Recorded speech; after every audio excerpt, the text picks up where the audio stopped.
to secure Scottish independence, and in many, many moments over those intervening years I doubted I would ever have the chance to stand as I did in Burlton Village Hall and put a cross beside yes, I believed Scotland should be an independent country. So it's a disappointing morning.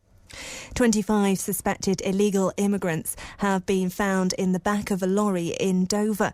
Kent Police said a man had been arrested on suspicion of facilitating illegal immigration. Ambulance crews are at the scene.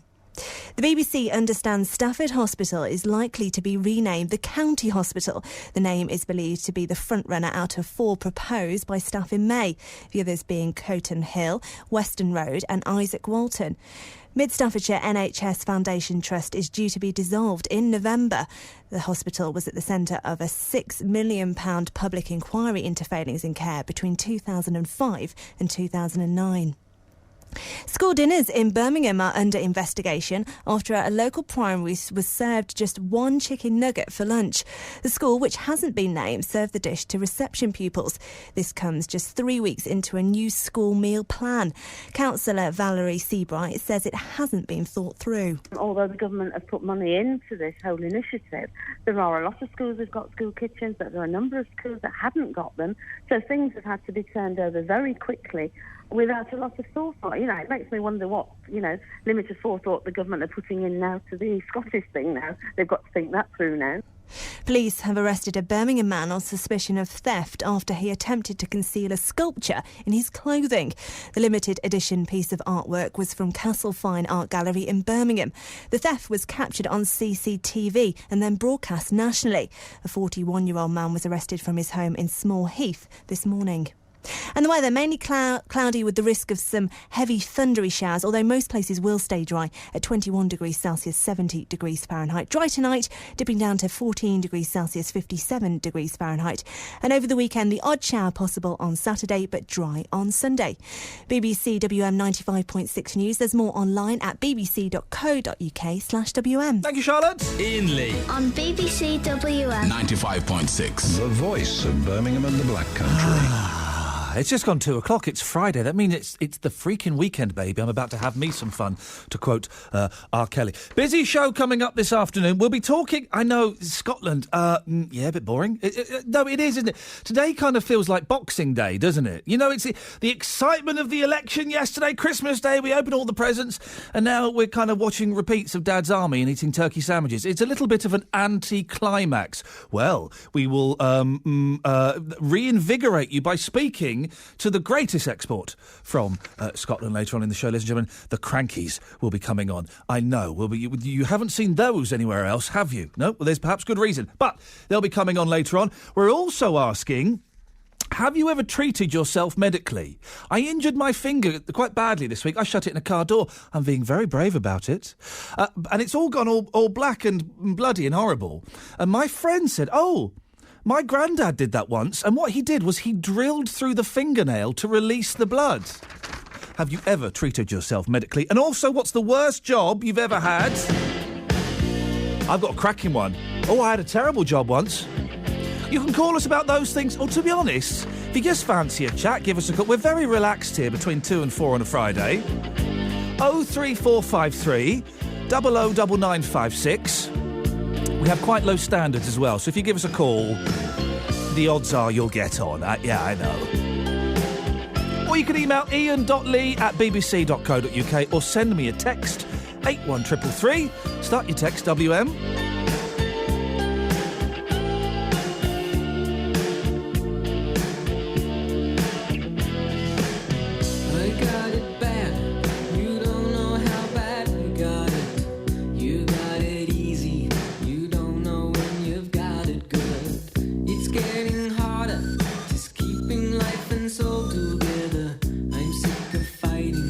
Even though I know I should. The cold is biting through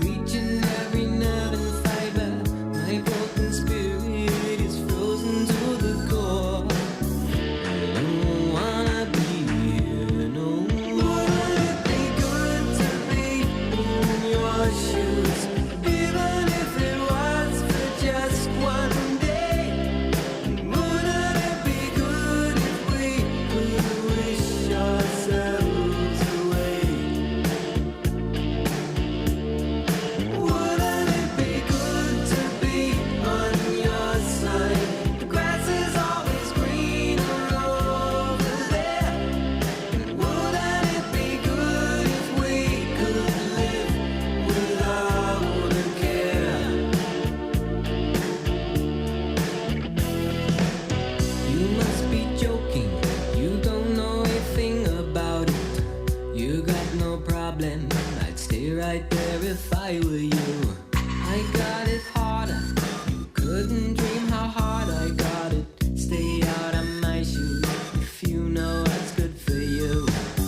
The heat is stifling, burning me up from the inside. The sweat is coming through each and every pore. I don't wanna be here no more. I don't wanna be here no more. I don't wanna be here no more.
Afternoon, this is Iain Lee, BBC WM 95.6. Producer Joe's out there taking your phone calls.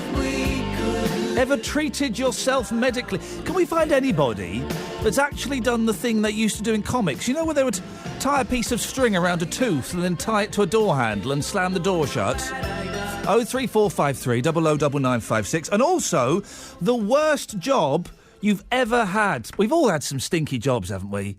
We've all had... I had a friend whose summer job was to go round and pick up dog poo. This was back in the day. No, seriously, this is back in the day before it was de rigueur for dog owners to do it themselves.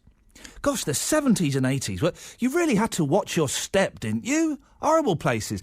What's the worst job that you have ever had? 03453 009956. Well, Sean Wright has possibly got the worst job in the West Midlands. Afternoon to you, Sean. Afternoon, how are you? Yeah, I'm good, thank you, Sean. Are you working today? Well, literally just about finished my shift. You've just about finished your shift. OK, well, that's good. Yeah. Can you tell the boys and girls listening what your job is? Oh, my job is sort of like cleaning, so to speak. It's sort of like cleaning, isn't it? Yeah, it is cleaning. It is cleaning. It's definitely cleaning. Yes. But it's what you're cleaning up that's the problem. Ooh. Ooh. Well, I'm sort of cleaning up one of the best species that you can ever think of, bird poo. Ladies and gentlemen, Sean Wright is a bird poo cleaner. That's. I'll be honest, Sean. I wasn't expecting you to be quite so jolly. Oh, actually, I'll tell you this. It's not the best job in the world, but I think it's more of it gives us a bit of excitement to do it. It's not the ideal job, but it just gives me a bit of fun to do it, to be honest. Where's the excitement in shoveling up? It's primarily goose poo, isn't it? Where's the excitement in cleaning that up? Well, the excitement, by cleaning it up is just literally, you've done something good. And, you can literally give to the public to say, look, I've done that. So that's where the excitement for me. What you do... Right, listen, what I do is nonsense. Any Tom, Dick or Harry could sit here and talk for a couple of hours and play records. It's easy and it's not important. What you do is genuinely an important job, and it's one of those things we don't really think about. It is. But it's quite dirty. Is it true that when you finish your shift, Sean, you have to chuck your clothes away?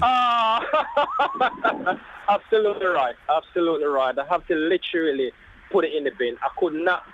You not got a washing machine? Oh yes, but I could not put that in the washing machine. I have to chuck it. I have to. Flipping heck! How many pairs of trousers are you getting through?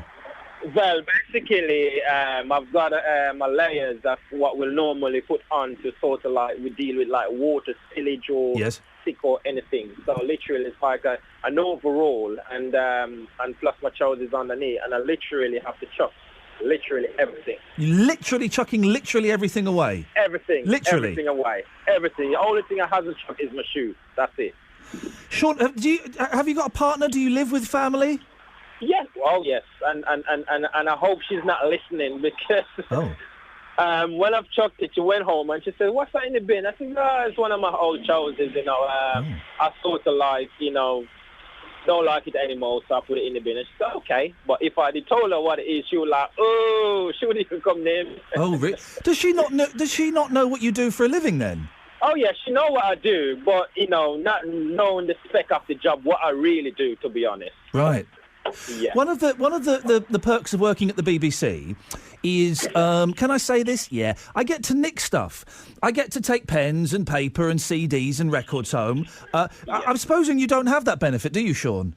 Oh, no, not at all. Not at all. It's sort of like broom and, you know, waters and all sort of stuff. Those are the sort of stuff I shuttle around, to be honest. Okay. And how do people treat you when you're doing your job? You know, to be fair, you know, a lot of people see these jobs and look down to it, but I got to be honest and let the public know that, you know, this kind of job, what we do, if it were for us, I can guarantee you, because if you get up one morning, put your ties on and your nicest suit and your shoes and you go to work, and if it's not clean, I can guarantee you health and safety can shut it down. So without us as a cleaner, you know, it wouldn't be a business place anyway. But a lot of people really do look down on us when we do it. And you got some who come up to us and, you know, said, "Hello, how you doing? Great job," which is good. Is anyone ever... You say people look down to you, Sean. Is anyone ever rude to you? Not in a sense, but, you know, the way they looked at you, you could see, you know, they're like a resent, like, and you're thinking, you know, but for me, you know, I doesn't feel any way because at the end of the day, a job is a job. Yeah. Hey, listen, I have ultimate respect for people who do jobs like this that, you know, I particularly wouldn't want to go near to. You're providing for your family and you're doing an essential service. Absolutely. Do you hate geese? I don't, you know, I don't. To be honest, I'm a sort of fan of nature, like sort of like wildlife. So it's not a case of where I've ate any kind of animals, you know. It's just fortunately that, you know, I have to sort of like clean up them. Here's something, Sean, right? Yeah. Where do geese go when they want to die? Actually, that is the thing that ever seen a dead goose? Never. No, neither have I. A couple of weeks ago, I was walking along the Thames and I saw a dead duck floating in the water, and I thought that's the first. Yeah, I know. And I thought that's the first time I've ever seen a dead bird of any description in its natural habitat. Yeah, and I never see something like. I know I see like a dog, you know, fish. You seen a dead dog? Yeah. Where have you seen a dead dog? Yeah, in the canal. I've seen that before. I see like rabbits. Yeah, in the canal. For some reason, they probably got hit somewhere and dumped in the canal and washed up on the bank. Yeah. Or they probably dropped in the... Well, dog is a good swimmer anyway, so I couldn't see where a dog get into the canal. Yeah. I would imagine if the dog was dead, the dog would probably have been dead before it got into the canal. That's what I said. Because they are good swimmers, yeah. Yeah, they have to get hit somewhere and then dumped in the canal because they're good swimmers. Yeah. As a matter of fact, they're better swimmers than human, to be honest. Oh, man. Well, they invented the doggy paddle. There you go. Literally. There you go. Sean, listen, it's so nice to talk to you. I think that you are one of our heroes. Because for some people who don't enjoy their jobs and are struggling with their jobs, can you just give them some advice or a suggestion on what they can do to kind of improve their lives a bit? Well, you know, what I would say to them that, you know, whatever job you're doing, just hold your head up, think about your family, or if you even got a family, just think about yourself, that you're doing something good. And, you know, go to work and just enjoy it. It takes, you know, pride and dedication to do whatever you do. But I would say, you know, don't get discouraged. Whatever you do, don't get discouraged. Just hold your head up and just keep on pushing forward with your job. Sean, you're a legend. Thank you very much for your time, mate. Not a problem. Thank you very much. Cheers. Take care. Ta-ta. To sort your mildew out, just trim some of those branches out to get air. Oh, yeah. Have you not got a ladder? Don't mind pimping Phil out. £15 a day. That's true. Molly Green. Saturdays, 6 till 9, BBC WM. 95.6. Yay. So, that was Sean Wright. He goes around, his job is to clean up. What a nice fellow. When I heard we were going to be talking to him, I was expecting him to be a right miserable so-and-so. But what a lovely gentleman, full of the joys of life. And he goes round and he cleans up goose poo. What's the worst job you've ever had, please, dear listener? 03453 009956. My worst job? I had two worst jobs. One, I used to work in B-Jams. Remember B-Jams? You're probably too young. Before it became Iceland, I used to work in B-Jams when I was 15. And what I had to do was I had to go into the big walk-in freezer at the end of the shift on Saturday and count everything that was in the freezer. Man, it was cold. The worst job I've ever had was picking up litter in a desert in Pakistan. Yeah, that was an actual job I had to do. It was hot. The two extremes, the heat and indeed the cold. 03453 009956, please. Your worst ever job that you've had. And where... He's got me thinking now, apart from this one duck that I saw floating in the Thames, I've never seen... I don't mean this to sound unpleasant or tasteless or in any way. It probably will do a little bit. Tough. Where do birds go to die? I have never seen a dead pigeon, for example. Ever seen a dead pigeon? Well, yeah, OK. So, yeah, sometimes if they get into the house and you get involved with a fight, then, yes, you're going to see one on the floor. 03453 009956.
That's the Beatles and Hello Goodbye. Oh, bloody.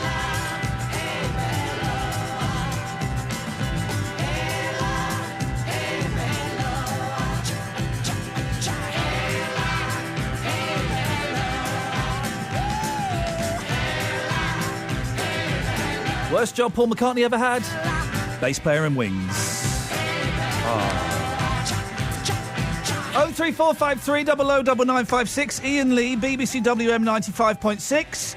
It's Ranjit in Oldbury. Hiya, mate. You all right? Gosh, Ranjit, I haven't heard your voice for minutes on this station. How lovely to hear you. Oh, I reckon you've put a stop on me because I keep on putting you on the ropes. Wait, hang on a minute. For those who don't know, Ranjit often phones up to get his backside whopped on my Saturday morning show, 9 till 12. He thinks he gets me on the ropes, and really, all he does is what I like to call a hit and run. He phones up, says something rude, and slams the phone down and goes off crying to his mama. What have you got for us today, Ranjit? Listen, I never put the phone down and go crying to my mum.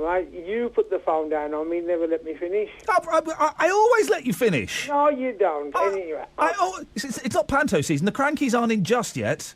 Oh, I thought you was one of their sidekicks. Yeah, I'll give you a sidekick in a minute, fella. What would you like to say, Ranjit? Okay, I've never really had a bad job, so I can't talk about What do you that. mean you've never had a bad... So every job you've had has been just what... You've been like a butler to the Queen? No. I've generally worked for myself, so it's been quite enjoyable. I did used to drive a truck, and that was quite enjoyable. Oh, no, I can't drive big vehicles. And I, several times have had jobs where I've had to drive a Bedford or a Luton van. I find it terrible. I get so anxious, and I keep crashing. So, I'm not a driver. Can't do the driving. No, I used to drive the articulated lorry. Oh, man. How do those guys do that?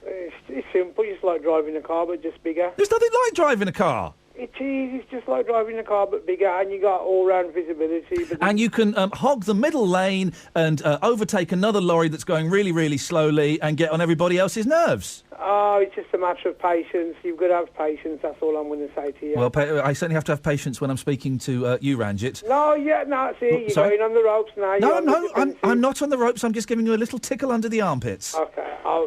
The last time I phoned you, you agreed with me. I can't remember what it was about. Yeah, I think you phoned up to say that Ranjit was a plum. Anyway, what have you called in for today? The dead animals, yeah? Yes, I do, yes. The only thing I've ever seen, apart from roadkill, and maybe I've been some part of it as well, I've seen badgers on the sides of the road, which aren't a roadkill. Well, how do you know they're not roadkill? Have you kind of done an autopsy?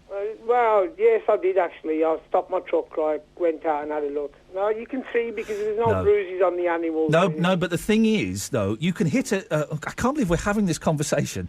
You can hit a cat, right, and it can just be like a glancing blow, so there are no outside obvious injuries, but inside it's enough for it to die. Well, I stand to be corrected. Well, I've corrected you, Ranjit, so, you can sit down now. Yeah, but the thing is, we was in Devon over the bank holiday. Oh, yeah. Seen one or two badgers that were well away from the road. Yeah. But, I don't think they were in... because they Ranjit. Why are you not believing me when I'm telling you facts? I know these things. So a badger gets hit by a car. It's a glancing blow. It causes internal injuries. It manages to kind of scamper and then slowly crawl and then collapse like 50 yards away from the road. You was talking about dead animals. That's the only kind of dead animals. Other than in India, I've seen animals when we lived there in India when I was younger. Yeah. Seen cows dead in the fields. Beautiful. Happy Friday, guys. Hope you're enjoying the start to your weekend. Oh, no, listen, you wanted to talk about animals, I prefer to talk about... I just wanted to put you on the ropes, but you ain't taking any of my bait, are you? You've not said anything to warrant bait. Oh, no, I'll have to bait you on one of the Saturday mornings. I'm a better fighter in the morning. OK, Ranjit. Well, you go and have a little lie down then. You, mate. Tatty bye. Bye-bye. There we go. 03453 009956. What's Ranjit talking about? I don't know, but I can clarify slightly. Saturday mornings, 9 till 12, me and producer Joe do this. What's this? Listening to Sean talking about his dirty jobs, this is an email, remind me of when I used to work for the local authority as a caretaker of flats. You would be amazed at how dirty some people are. We used to clean human faeces up about once a week and have to walk around pools of human urine. Once we... Oh, this is... This is not what I got the gig for at BBC WM. This was supposed to be an intelligent talk show. Once we were called out to clean faeces which had been wiped across the buttons in a lift. Oh, flipping heck. And then he goes through a list of... Who is this? Cliff. He goes through a list of things that has happened to him. In my job, I had 2 sheets of plywood dropped at me from a balcony.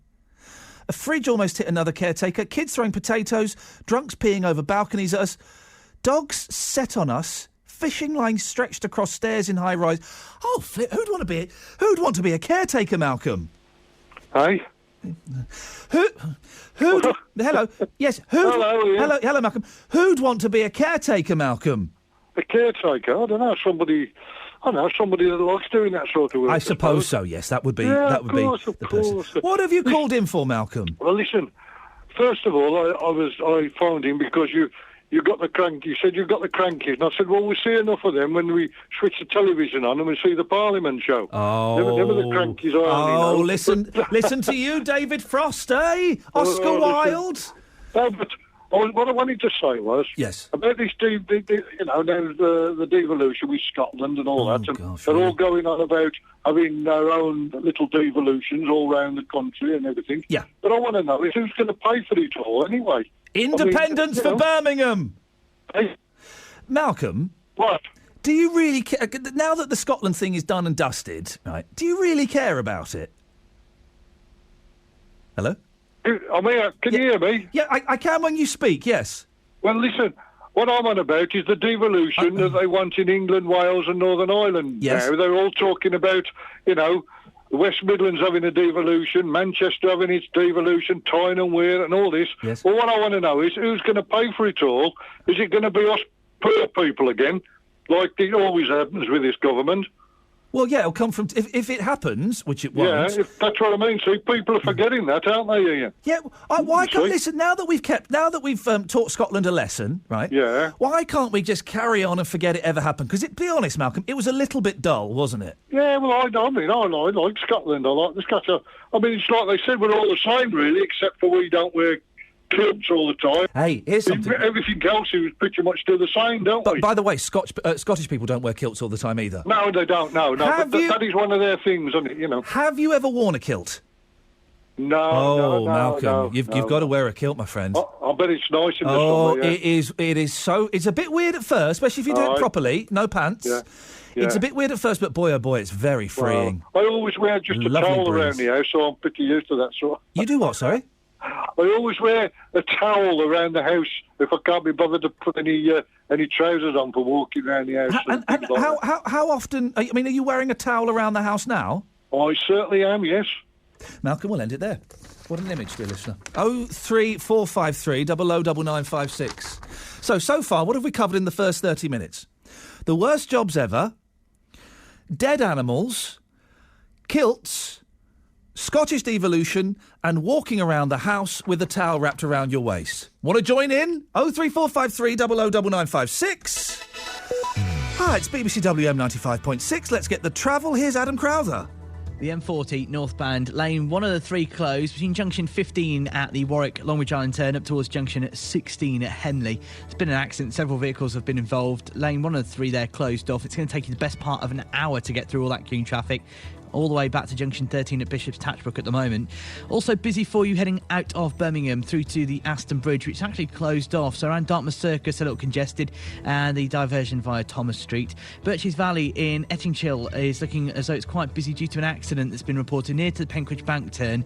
Police tell me they're en route to investigate. And Pershore Road South through Kings Norton, that's actually closed in both directions at the Green through to Redditch Road as a result of major works there. Set of temporary lights also on Rednall Road at Grange Hill Road as that work is being carried out, so it's quite busy around surrounding routes there.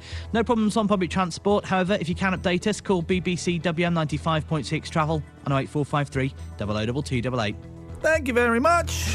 The voice of Birmingham and the Black Country. BBC WM 95.6.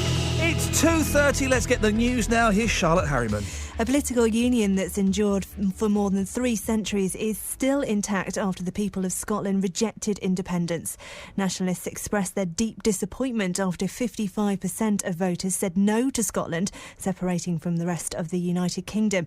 Turnout was almost 85%. 25 suspected illegal immigrants have been found in the back of a lorry in Dover. Kent police said a man has been arrested on suspicion of facilitating illegal immigration. France has carried out its first airstrike against Islamic State militants in Iraq. French officials said the aircraft hit IS positions in the northeast of the country, and there would be further raids in the coming days. School dinners in Birmingham are under investigation after a local primary was served just 1 chicken nugget for lunch. The school, which hasn't been named, served the dish to reception pupils. This comes just 3 weeks into a new school meal plan. Looking at the weather, mainly cloudy with the risk of some heavy thundery showers, although most places will stay dry. Temperatures at 21 degrees Celsius, 70 degrees Fahrenheit. Dry tonight with temperatures dipping to 14 degrees Celsius, 57 degrees Fahrenheit. And looking at the weekend, the odd shower possible on Saturday, but dry on Sunday. BBC WM 95.6 News. Thank you very much. The Voice. The Voice. The Voice of Birmingham and the Black Country. BBC WM 95.6. Yes. OK, so the way this works, this is only our second week doing the Friday afternoon show. I say we, I mean me and producer Joe, of course. We normally do Saturdays 9 till 12. So this is kind of a little bit new for us. But the way it works is I will throw out bits and pieces that I kind of want to talk about. You can call in and talk about them, or, as you've heard in the last 30 minutes, you can completely ignore that and talk about anything you want. What a random... Now, is it hodgepodge or hodgepodge? I would say hodgepodge. I don't know. Anyway, so far we've talked about what's the worst job you've ever done. We spoke to a lovely gentleman, Sean, whose job is to clean up goose poo. Yeah, he goes around doing that. And didn't he sound happy? Didn't he sound pleased with his lot? My worst job was picking up litter in a desert in Pakistan. Flippin' heck, it was hot. It was a desert in Pakistan. What on earth was I expecting? Terrible place to go and have to do that. So your worst jobs. Somehow off the back of that, we've had a call about dead animals. And when have you ever seen a dead bird? Doesn't happen. You don't see them anywhere. We've had a call about dead badgers. We've had a call about Scottish devolution, and let's be honest, we're all slightly bored of that, aren't we? Aren't we? We'll have the definitive word on the Scottish independence vote after 3 o'clock when we get the crankies on to find out exactly what they think about what has happened. And so it's kind of a little bit random on the veranda. 03453 00 9956. Also want to take your calls this afternoon, please, if you don't mind. If you've ever treated yourself medically. There's that film, isn't there, about the bloke that goes like rock climbing and he gets trapped and he has to chop his arm off. Now, never seen the film. I've read the book. And he comes across as a right smug so-and-so. So when he gets to the point where he's about to chop his arm off, I was kind of cheering him on. I was. He was such a smug gentleman. I was thinking, yeah, go on, chop your arm off. That'll teach you a lesson. Now, I would be very surprised if anyone can call in and say, yes, Ian, I too have chopped my arm off. That's going to be unlikely. If you can, you're more than welcome. You'll jump to the front of the queue. But if you've ever treated yourself medically, the reason we're talking about this, I trapped my finger in a car door. It's gotten all black and bruised. I'm being very brave about it. But I showed it to a friend and they said, oh, yeah, my granddad did that. And he drilled through the nail to release the pressure.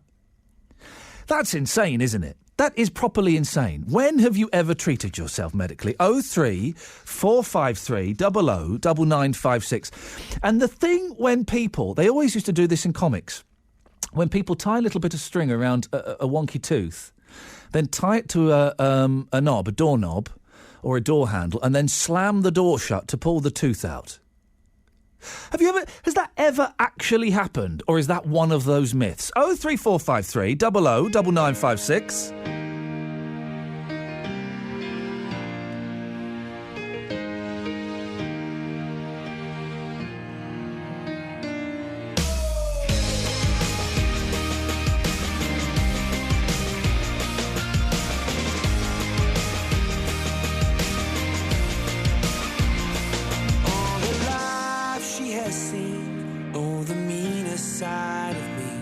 Took away the prophet's dream for a prophet on the street.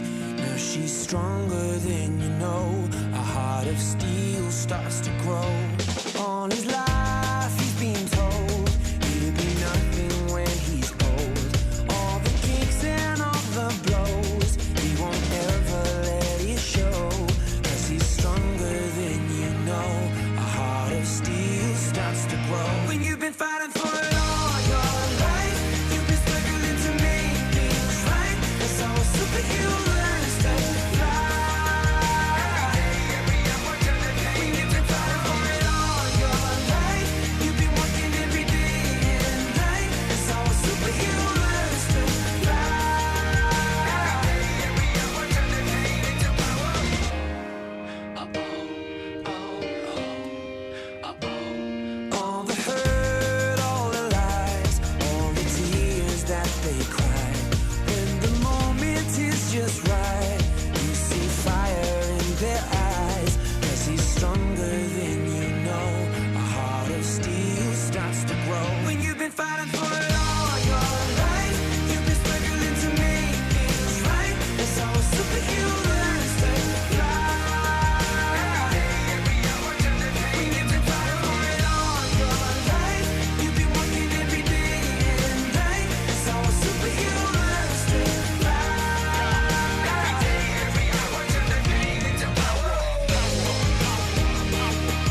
control. Cause they've taken too much hits, they go blow by blow. Now light a match, stand back, watch him explode. She's got lions in her heart, a fire in her soul. He's got a beast in his belly that's so hard to control. Cause they've taken too much hits, they go blow by blow. Now light a match, stand back, watch him explode, explode, explode, explode, explode. When you've been fighting for it all your life, you've been struggling to make things right. That's how a superhero learns to fly. Every hour, turn the page. When you've been fighting for it all your life, you've been working every day and night. That's how a superhero learns to fly. Every day, every hour, turn the pain into power.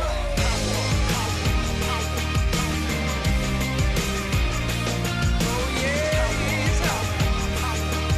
every day, every hour, turn the pain into power.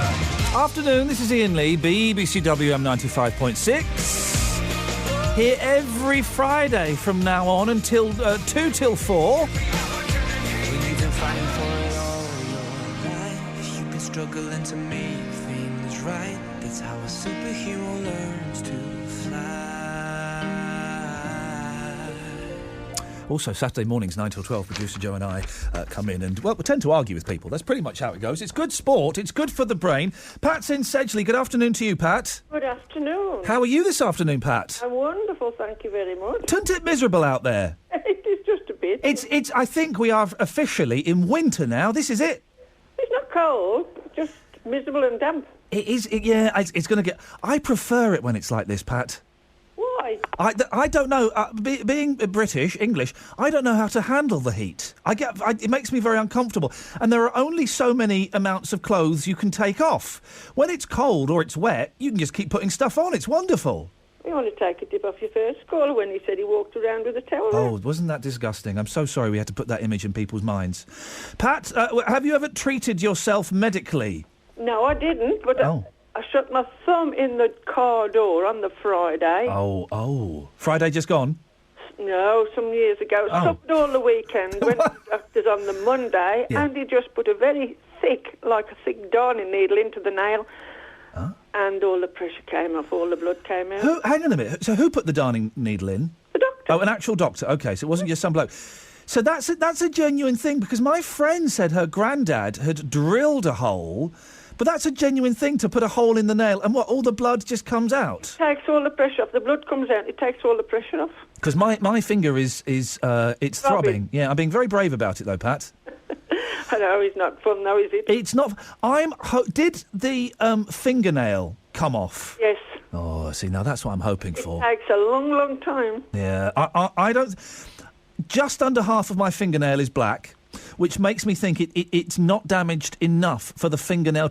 When I was a boy, when I was 5 years old, right, my mum had a black Mini, and this was on a Saturday. We're talking about days. Remember, it was on a Saturday. And I slammed my finger in the Mini door, and it was locked. The door then locked itself. OK, so my finger is trapped in the door. The car is locked. My mum had to walk around the car, fumble for the keys, unlock the door, and get my finger out. That nail dropped off. Yeah. Oh, that nail dropped off. Well, where have you bruised it? Have you bruised it on the end where it's growing, or from the thicker part by the skin? It's in the middle. Oh, well. Yeah. You got pain and you got to wait for it to come up then. Pat, you ever had a rubbish job? We're asking, what's the worst job you've ever done? Well, I don't know. I just take it on board and get on with it. Oh, blimey, you're one of those. I don't know if you heard our fella earlier on who cleans up goose poo. He seemed very, he seemed very happy, considering he didn't have the greatest job in the world. I want to know where they found litter in the desert. Well, tell me about it. It's a long story, but there was a lot of litter in the desert, and I had to pick it all up. And I don't know if you've ever been in the desert, Pat. No, I haven't. It's really, really hot. Were you doing penance for something? Yes, something. I won't go into details. Pat in Sedgley, thank you very much indeed. Yeah, I don't know if you know this. You know deserts? No?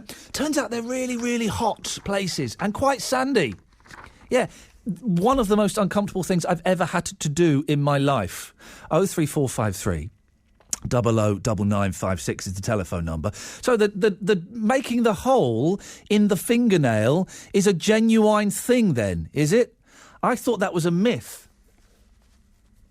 I am quite good at dealing with my own medical issues. If I get a cut, don't raise your eyebrows at me, Producer Joe. If I get an issue, I will deal with it and I will do my best to fix it. But some people put stitches in themselves. They sew themselves up if they've cut. I couldn't do that. And do you know where superglue comes from? Do you know why superglue was invented? The Vietnam War. And so if soldiers cut themselves or got shot, this is true, instead of having to stitch themselves up, they'd glue themselves. It's true, they'd glue themselves with superglue. Don't pull the face as if you don't believe me. You're pulling the I don't believe you face, Producer Joe. 03453 009956. Tony says, I'm considering self-medication in the form of resetting my jaw, as it's become dislocated through laughing so hard. Great show. As anybody, this is one of the things I'd love to do, okay, right, I say that. I wouldn't love to do it, but have my shoulder dislocated and then have someone pop it back in. Or have I told you this story, right? In another life, when I was on another radio station, we're talking about something similar to this. Maybe it was here. Someone got tripped over during a rugby match and their leg became dislocated, okay? So the hip became dislocated from the pelvis, right? So they're in a lot of pain, okay? But the doctor says, don't worry, I'm a doctor, I can fix this. So he gets the leg and he shifts it around and he pops it back in, right? And the fella starts screaming. It turns out he's caught one of his plums in between the... yeah, I know. I think we mentioned that here, didn't we? 03453 009956.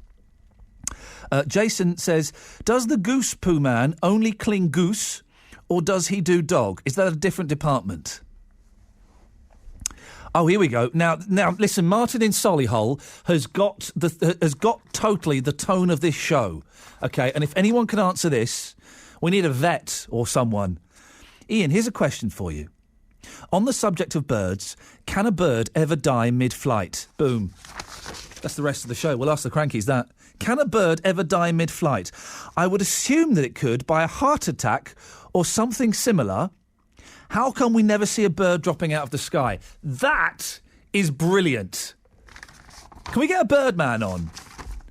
Can a bird ever die mid-flight? They must die mid-flight. People die... Well, hang on, has anyone ever died when they're walking?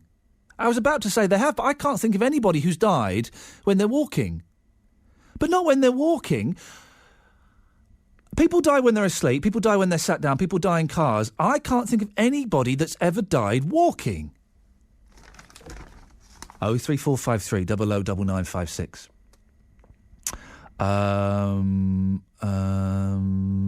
I haven't... No... Oh, here we go. The worst ever job. I wondered what this meant. This was just a random sentence, but then my brain reconnected. Jason in Yardley says, worst ever job. I stood there photocopying hundreds of letters daily, one at a time. I had to do another job once where I was... I had to shred documents in an office.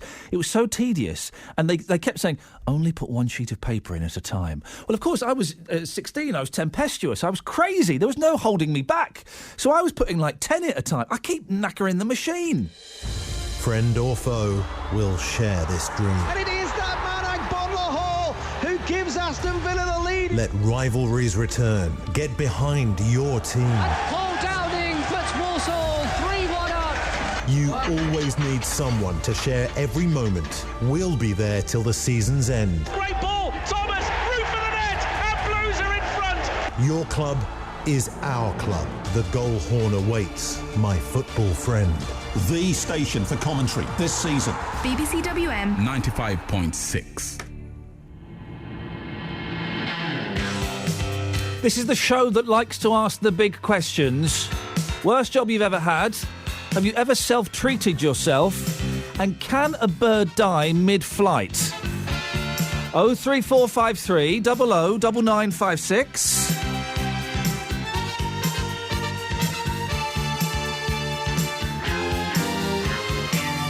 Father wears his Sunday best. Mother's tired, she needs a rest. The kids are playing up downstairs. Sister's sighing in her sleep. Brother's got a date to keep, he can't hang around. Our house in the middle of our street. Our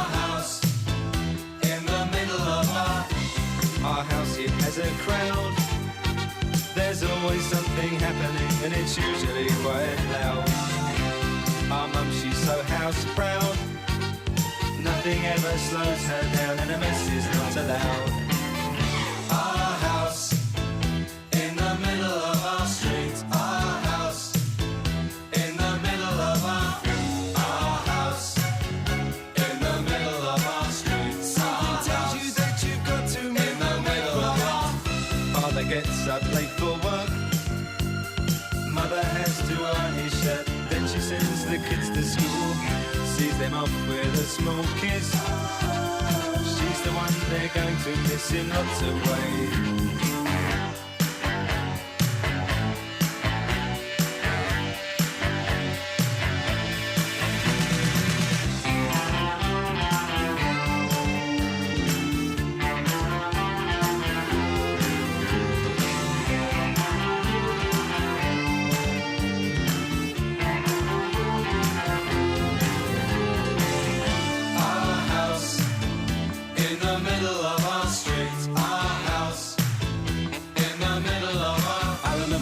And everything was true when we would have such a very good time, such a fine time, such a happy time. And I remember how we played, simply waste the day away. Then we'd say nothing would come between us, two dreamers. Father wears his Sunday best. Mother's tired, she needs a rest. The kids are playing up downstairs. Sister's sighing in her sleep. Brother's got a date to keep, he can't hang around. Our house in the middle of our street. Our house in the middle of our street. Our house in the middle of our street. Our house in the middle of our house was our castle and our keep. Our house in the middle of our street. Our house. Afternoon, this is Iain Lee. BBC WM 95.6 03453 009956. That's the telephone number if you want to give us a call. Now, we had Martin from Solihull, 10 out of 10. You get it totally. Pretty much anything goes here. Pretty much anything goes. Martin texted in with the question, on the subject of birds, can a bird ever die mid-flight? I would assume it could by a heart attack or something similar, but how come we never see a bird dropping out of the sky? That's a brilliant question. Well, I also have a brilliant producer Joe, who was managed to snaffle a guest at short notice. It's Dr. Mark Easton from the RSPB. Good afternoon, Dr. Mark. Good afternoon. Can a bird ever die mid-flight? I'm sure they can. I've never seen it myself either. But I think it will happen occasionally, but probably if a bird's feeling poorly, if it's ill, if it thinks something's going wrong, it will stop flying. It will land first. So I think that's why we don't see it happening more often than we do, because if you're feeling poorly, it's like if you're going for a jog. Yeah. And your heart's feeling a bit ticky or, a bit poorly and so forth, you'll stop. You'll sit down and then maybe you'll keel over. Hopefully not. But I think birds are doing the same thing. But if you're flying and there isn't anywhere for you to land, and because sometimes heart attacks, they just come on, don't they? There can be no warning sometimes. Indeed.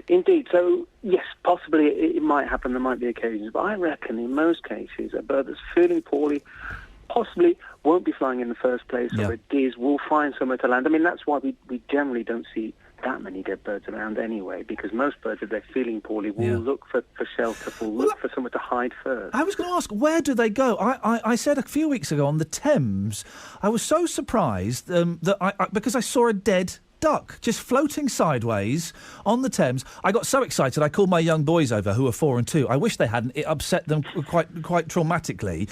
But where do birds go to die?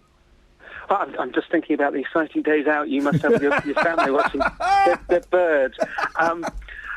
They look for shelter. If something's feeling poorly, I mean, it hopes it's not going to die. It hopes it's going to survive through it. So it'll look for a bush, a tree, into some vegetation, somewhere where it can shelter and hopefully survive. If it doesn't make it, there are. I mean, I don't know whether these stats about how far you ever are from a rat. Yeah. Whether they're really true, but we know there are plenty of things out there which, need dead things to survive. They're quite happy to scavenge on things that have died. So if a bird dies, it's not going to be long before something comes along and makes good use of that corpse. Because quite often in rivers and in parks and ponds and things like that, in the middle of the river or the pond, there's that kind of mysterious bird island, isn't it? Which is covered with feathers and poop, and no human ever seems to go there. And that's who knows what those birds are plotting on that island? Is that where they go? It may well be. I mean, as a member of the RSPB, I should point out that birds don't plot. I don't want people to get too worried about that. Yeah, you would say that, though, Mark. You're on their side. Indeed. That is true. You got me there. But, yes, places like that, safe places, islands for water birds, they'll head for islands, places where they're a bit more secure from predators if they need to sit around and feel ill for a while and hopefully recover. And, of course, some do, but if they don't, that's where they finish up, and something will come along and make best use of what they leave behind. Where are we these days on feeding bread to ducks and swans? Because it was definitely big in the 70s and 80s, and then it was a no-no, and then someone said to me recently, oh, no, it's all right as long as it's not stale. I think in moderation. We all know that ducks, geese do like a bit of bread, and I think it's a great thing for people to get contact with wildlife and bring it close and experience that. So in moderation, I think a little bit of bread is no problem. Obviously, things like grain, seed are probably better for them, but we don't necessarily all have a bag of grain with us when we're out and about. So I think feeding bread to ducks is no bad thing. Mark, if you had to get rid of one bird in the world to save all of the other birds, what's your least favourite bird? Oh, I don't know. You've really put me on the spot there. There must be one where you kind of think, oh, I'm not that bothered about you. You don't really do anything. You don't look very nice. You don't do a lot. Oh, dear. Because obviously you'd want to save... I love them all. I really, really do. I mean, people love swans, and I often look at swans and think, well, yeah, they're big and white, and they don't seem to do much, but I wouldn't want to get rid of them. They're lovely things, but they don't excite me as much as they do some people. But... Mark, thank you. That's a very honest answer. Mark Easton there from the RSPB saying, let's get rid of swans. I'm joking. He didn't say that in the slightest. He was a very good sportsman and played along with the game. Because obviously you'd want to save puffins. Puffins are brilliant, aren't they? You'd save puffins. Puffins are great. I'd save sparrows. I've got a soft spot for sparrow. What a nice chap Mark Easton was there from the RSPB. RSPB, that's it. What a lovely fellow. You'd save puffins. I'd save sparrows. Save parrots. Of course you're going to save parrots. Parrots are brilliant. Pigeons, yeah, pretty low down on the old chain of things that you'd want to keep, I suppose. Yeah. I quite like crows. Big crows. They do get... If you ever get a crow come up to you, they are huge things. 03453 009956. You've kind of worked out how this show works. We talk about stuff, you call in, and we go off on tangents every Friday, 2 till 4. Now, Harvey has sent me in an email. I think this email is a joke. This cannot be a genuine email. On the subject of worst jobs... Speaking properly... on the subject of jobs, as an apprentice back in the 80s, I worked in the quality control department at Dulux and literally had to watch paint dry to verify what it said on the tin. A tin of gloss usually took 8 hours to dry. Now, that can't be real. That cannot be a genuine job. You sit there... I'm not going American, I'm just saying genuine properly. That's how you say it. And, 03453 009956 is the telephone number should you wish to give us a call about your worst ever job. Coming up in the next hour, we're going to speak to the Crankies, their views on the Scottish independence vote. If you've got any questions for the Crankies, keep them clean. Then you can give us a call, 03453 009956. You could be speaking to them. On last Saturday's show, 9 till 12... We were taking a little vote as to whether we should keep Scotland or let it go, and we were doing the what's good about Scotland and what's bad about Scotland. The good things won, I think, 8-7, and one of the good things about Scotland was, in fact, the Crankies. That's why we've got them. You want them? You got them. They're coming on later. And also, I want to talk about this after 3 o'clock, please, if you don't mind. St Andrews Golf Club in Scotland... Scotland's never had it so good. After 260 years, they finally had a vote saying, yeah, we're going to let girls in. We're going to let ladies in, which is kind of quite noble of them. Now, I don't want to... I don't want this to sound sexist. This isn't sexist at all. OK? But some of you might hear it as being sexist, right? But it isn't, so just listen properly. Isn't it nice that there are places where men go and places where women go and they can be separate from each other? That they can be completely separate. Now, I'm trying to think of some examples. There aren't that many clubs where it's men only anymore. And, OK, here we go. On the other side, the Women's Institute. That's a women's only organisation, right? So when they meet every other Thursday at the church hall at 7:30 in the evening, there won't be any blokes there. And that's fantastic for it. You're not going to get the WI having a vote to see whether men should be allowed. Is the WI still going, by the way? I'm putting it out there. I've got actually no idea what the Women's Institute is. All I know is they make jam and do beetle drives. That's all I know about them. 03453 009956. You see, we're going off on a tangent. But the Women's Institute for Women, and actually, I can't think of any places that are exclusively for men anymore. Are there any? Now that St Andrews has deigned to let women go in there, and God knows why any women would want to go to a golf club. It's the most tedious thing in the world. But I can't think of any places that are exclusively for men anymore. So hang on, sisters, you're winning if the WI is indeed still going. We'll talk about that and more in the next hour. If you want to give us a call, you're more than welcome to. 03453 009956. A couple of texts. Matt in the Jewellery Quarter. I've seen a grouse die mid-flight. Yes, a bird can die mid-flight if it's been shot, says Stu. Tricky from Moseley says, men die walking on golf courses all the time. All the time? Let's get the travel news now. Here's Adam. The M5 northbound looking really busy from junction 6 at Worcester to 4A for the M42 through the roadworks. Also, there's still that lane closure to watch out for on the northbound M40 between junction 15 at the Warwick turn up to 16 at Henley and Arden. Lane 1 of the 3 closed off there, and it's causing queues back to junction 13 at Bishop's Tatchbrook. The best part of an hour to get through all those queues. The Aston Bridge still closed from Dartmouth Circus, causing delays along Thomas Street, which is part of the diversion. And in Wensfield, Kitchen Lane report of an accident near to Clare Avenue. To update me, 08453 002288. Waking up the West Midlands with the latest news, sport, weather and travel updates. Pete Morgan at Breakfast is back Monday morning from 6. The voice of Birmingham and the Black Country. BBC WM 95.6. It's 3 o'clock, more of your calls and indeed the crankies after the latest news with Charlotte Harriman. The promise of more powers for Scotland in the wake of the referendum is triggering renewed demands for extra devolution in English regions, including the Midlands. David Cameron says he will honour a promise to hand more responsibility to Holyrood, but he'll match it with more devolution for England. John Swinney is the Finance Minister in the Scottish National Party government in Edinburgh and says the UK parties mustn't go back on the pledge they made. I hope we're not hearing the sound of the goalposts being shifted. A timetable was set out to people in Scotland. In good faith, people made a judgment that they preferred that timetable to voting for independence and securing all of the powers. So, in good faith, the United Kingdom government and the UK political parties have got to stick to that. 55% of voters in Scotland said no to independence. Leaders of the No campaign said needless separation had been averted and unity had been chosen over division. The turnout was very high at 85%. The historian and vowed unionist Simon Sharma said he's jubilant. This is an astonishing triumph for popular democracy. And because my base is New York, in the remains of a democracy, eaten to a degree of kind of wormy hopelessness by money and very, very low turnouts.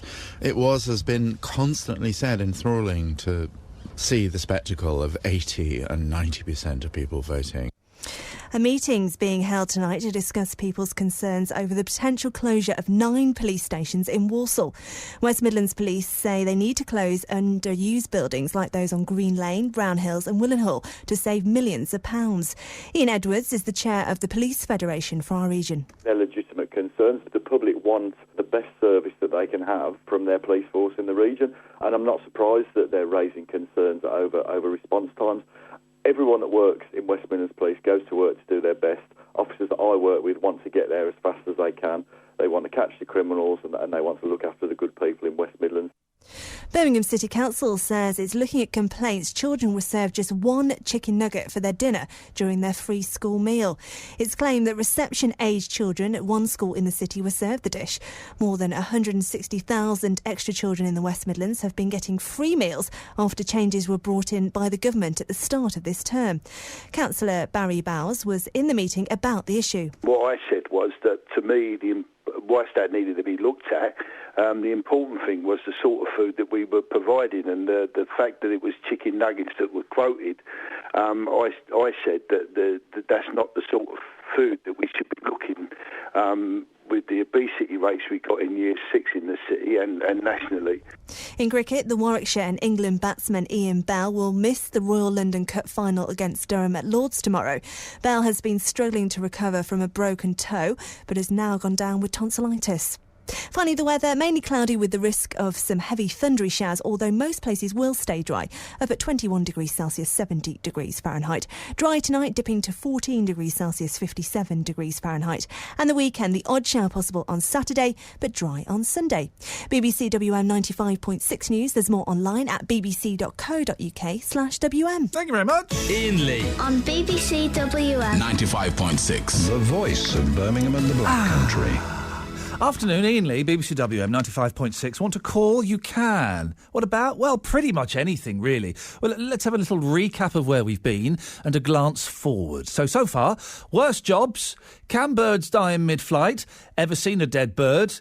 Ever treated yourself medically? And does the Women's Institute still go? That's what we've had. Coming up, we're going to talk to the Crankies. Oh, man alive. 03453 009956. It's all very, very random on there.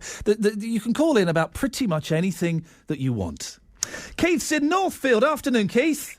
Good afternoon. Keith, what you got for us? All male. Ah, yes. Now, the St Andrews Golf Course has finally, after 260 years, allowed women in.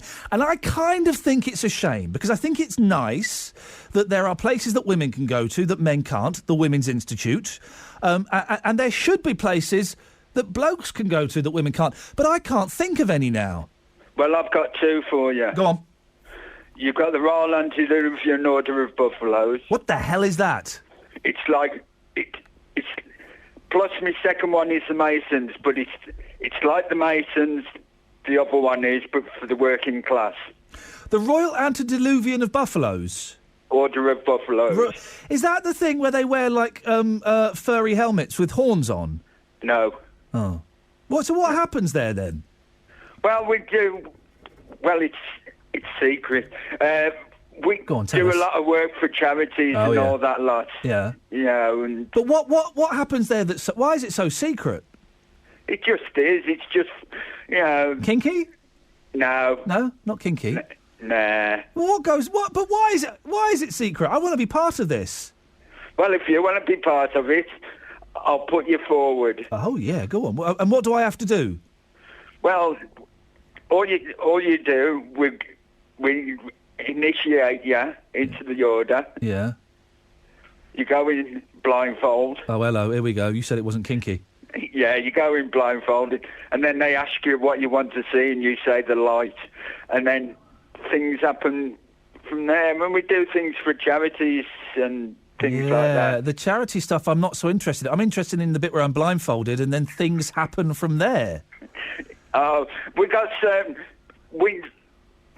Oh, it's hard to explain. We've got... You're doing a good job, Keith. Kind of. Eh? You're doing a good job. We've got, like, different jobs in the lodge. Yeah. Right? Yeah. And you've got to use... If you break the laws of the lodge... Oh, blimey. Right? Yeah, you have to put money into the box. Be honest, Keith. Yeah. Is it just a load of old men sitting around drinking light ales? Excuse me, I'm not an old man. Sorry? I'm not an old man. No, you excluded, of course. Obviously, well, hang on a minute. No, there's quite a few youngsters in it as well. How young would you say the youngsters are? 50? Younger than that. 49? Yeah. I'll tell you something. There's 2 lads that are in their 20s. Hey, blimey. Keith, can I have a guess at your age? Go on. 62. What?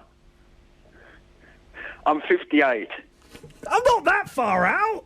Yeah, but you're still making me older than what I am. Only by 4 years. And let's be honest, Keith, with the greatest of respect, 58 is quite old. But I'm young at heart. Yeah, and that's what counts. Keith, thank you very much. All right. Cheers, my dears. 03453 009956. You mentioned the Masons there, right? The Masons, they're kind of a myth, aren't they? I know they exist, but it's just a drinking club, isn't it? All this talk of aprons, the rubber gloves, the secret handshakes, and, like kind of high court judges and politicians and police officers are supposedly in the Masons. So if you get caught speeding or something, you can just do the secret wink and the secret handshake and you get let off. Is that real? That can't be real. Not in 2014. 03453 009956. I need a Mason. And I need a women's institutioner. 03453 009956. Or you can text 81333. Start your text WM.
Afternoon, this is Iain Lee, BBC WM 95.6. 03453 009956 is the phone number if you want to give us a call. We're trying to find a Mason and someone who goes to the Women's Institute.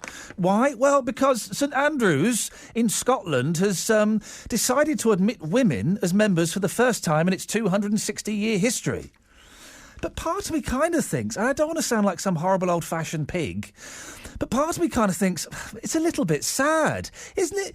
Don't men need places for just men to go? And conversely, don't women need places for just women to go? Well, we can speak to the author of Courting Trouble, a new book that's out now. And, well, Kathy Lett, would I describe you as a feminist? Did you? Hello? Excellent. Can I call you straight back? Oh, hang on a minute, that's the wrong fader. Sorry, Kathy, you're there. I'm here, I'm right here. I'm not in my usual studio. I'm using the wrong fader. I am indeed what can be described as an idiot. Would I describe you as a feminist, Kathy? Oh, yes, of course, with a capital S. It's like to fun and flirt and... it's not that we're hard-lined, hairy-legged harridans. That's the kind of myth in the media. We love men, and we want to be everywhere that the men are. But isn't it? Don't kind of men need places to go sometimes where there's no women, and vice versa? Women go and hang out where there's no blokes. Well, can I say, I think men have got enough places to go. You've got the football, you've got your garage, you've got the pub. And what women want to know is what you do in these golf clubs, because so many men say, oh, darling, I've got to go to golf today. It's for business. It's work. It's purely work. It's not pleasure. And imagine if women said, oh, darling, I've got to go shopping today. It's work. It's not pleasure. It's shopping with my boss, So we don't think it's very fair. I think it's housework avoidance mostly, the golf club. I am very... I I am very suspicious of anybody that would want to go to a golf club. I can't think of a more tedious way to spend a day. I was going to agree. I think when golfers talk about their golfers' handicap, I think that's their personality. So it's not that we women want to belong to the boring old golf club, but we just want to know that we could if we wanted to. Because if they banned blacks, Jews, Muslim men, it would be such an outrage. But the fact that they're just allowed to ban women and nobody kicks up a stink about it is wrong. And, we still don't have equal pay in Britain. We're getting 75 pence in the pound. You've got the vote, Kathy. You've got the vote. Hitting our head on the glass ceiling, and we're supposed to clean it while we're up there. So, yes, I'm all for women's rights. You've got the vote, Kathy. What more do you want, for goodness sakes? Well, we no longer want men to give us their seats on the bus. We want you to give us your seats on the board. Hey, that's what we want, Ian. Now, listen, you mentioned the seat on the bus thing, because I've kind of... I've sort of stopped doing it. If I see a pregnant lady, and she's really obviously pregnant, because, boy, oh, boy, we've all made that mistake, I will offer it. Yes. Oh, man alive. No. I'm not pregnant. I'm so sorry. But I've offered an old lady on the train a seat once, and she had a go at me for daring to stand up and offer her a seat. So I don't know what I'm supposed to do these days. No, that's very rare. I mean, listen, feminists still appreciate good manners, and men, of course, physically stronger, and you are more at ease and more equipped to stand for longer and to carry heavy things, etc. Women have one strength ahead of you in that we're more verbally dexterous. We use about 400 more words in our daily vocabulary than men. We can shoot from the lip, and we can give a man a good tongue lashing, but that's probably our only weapon. Yes, boy, oh boy, what a weapon it is too, Kathy. Do you not? I mean, women have got the Women's Institute, which I don't think men can go to. That's kind of it, isn't it? Is there anywhere else that's exclusively for women? Not that I can think of. No. And the Women's Institute is just it's. You wouldn't say it was accessible to all people. I think you have to pretty much have pinstriped underpants to belong to the Women's Institute, and probably sit at home crocheting your own orgasms. So most women don't find the Women's Institute, particularly attractive place to go. So, yeah, I think it's only fair they let the women into the golf and clubs. And also we will raise the tone. When the women are there, the men will be less Neanderthal and, might use more than a 3-grunt vocabulary of nut, don't, Yeah, but some of you women really do let the side down a little bit, don't you? In what way? Well, I don't know if you've ever seen White D or any of some of the characters that are on Big Brother this series. Well, dang, Big Brother. I mean, if anyone who's on Big Brother, if they were any more moronic, you'd have to water them once a week. So I don't think we can count them as particularly average citizens. Kathy, the new book's out now, Courting Trouble. What's it about? It's set in the world's first mother-daughter, barrister-solicitor, 2-person boutique feminist law firm, where we only take on women's cases and women's causes. So a lot of girl talk. Men, do not slip between my covers. You'll be shocked. Oh, blimey. Kathy, nice to talk to you. Thank you very much for your time. You're lovely. And I'm glad we both detest golf. I know we're going to get on very well. Definitely. And flirt a lot when we meet. Thank you, Kathy. Speak to you again soon. That's Kathy Lett, author of Courting Trouble. 03453 009956 is the phone number. Well, she's glad that women can go into the golf club, but she can't understand why they'd want to. It's good they've got the opportunity, but who's going to take them up on it? 03453 00 9956. Hunted. Hey, do you know where I'm going to find the queen bee this morning? Oh, wow, there's a beehive. Oh, And what's this? Phantom Raspberry Blow was the two Ronnies. It was a two Was it? Ronnie. Oh, Yes. I was thinking of the Phantom Flan Flinger. Are you Bob? I am your hunted. Yeah! That's almost taunting him on his defeat. It is, isn't it? Hunted. 3 hours, 5 clues to find one person in the West Midlands. This Sunday morning from 9. BBC WM. 95.6. Yeah, we've got the Crankies coming on soon. Beat that, the rest of the station. Huh? I know Paul Franks has got a cracking show coming on at 4 o'clock. Has he got the Crankies on? I don't think so. Is it Helena or Helena? How are you pronouncing that? Helena. Helena. Yes. Sorry, Helena. Well, thank you very much for joining us this afternoon. What's that squeaking in the background? My floor. Oh, OK. You've got a squeaky floor. That's fine. I'll stop moving. No, please. If you want to move around, please do. It's fine as long as we know what it is. What would you like to say, Helena? Well, I was in the car and I caught your bit about the Freemasons. Oh, yeah. And I used to work for a catering company who worked for them for their meetings. Oh. Yeah, they're a pretty weird bunch. And they drink drive. Yeah, sorry to make a bold statement. Well, no, it's a bold. I don't know if they're an organisation that can be that litigious. We'll find out in the courts, no doubt. I'm sure there may be one or two members that do. I'm sure they don't condone it. But why is it so weird there? Okay, well, I worked for the Southern Field Chapter. Yeah. Basically, we weren't allowed in the actual meetings. They would lock the doors, have people standing outside the doors, you can't come in here, sort of freaky. We went in the rooms. They've got pointy chairs and red drapes all over the walls and weird floors. I don't know.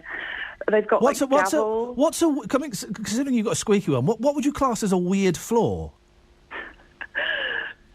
Like a zigzag pattern, a bit like Twin Peaks. Oh, okay, wow. It's a bit weird. Yeah. But yeah, they had personalised goblets for the leader guys, and they were. I mean, they're like ex-judges, ex-policemen, they're just rich people, basically. But the amount of alcohol they would go through. They love a good boozer. So is it just a posh, slightly weird, boozy club then? I think it's like a posh, boozy charity club. They did have a separate charity that it was like that was their charity for the evening, and they'd all be donating to that. In the actual meetings, I don't know, plotting downfalls, God knows. Did you see any of the aprons or rubber gloves? They have tabards, rubber gloves, though. They wear tabards. That sounds like Dexter. It does. Aprons and rubber gloves. Yeah, well, I'm not. Again, I'm not implying that the Freemasons are either alcoholics or murderers. I'm sure they don't condone either of those activities. No, me neither. And you know, I don't condone them either. They're both very, very naughty. But you thought it was all a little bit weird and did you get to talk to any of them, or did they kind of keep themselves separate? Some of them are a little bit grumpy, like, you are my waiting staff. Don't be talking to me. Yeah. But some of them very friendly. They got kind of, bum slappy when they were a bit drunk. Didn't appreciate that. No, you don't sound like a bum slappy kind of girl. Oh, no, not really. No. And were they all old men? Yes. I'd say the youngest one I saw there looked about, mid-30s.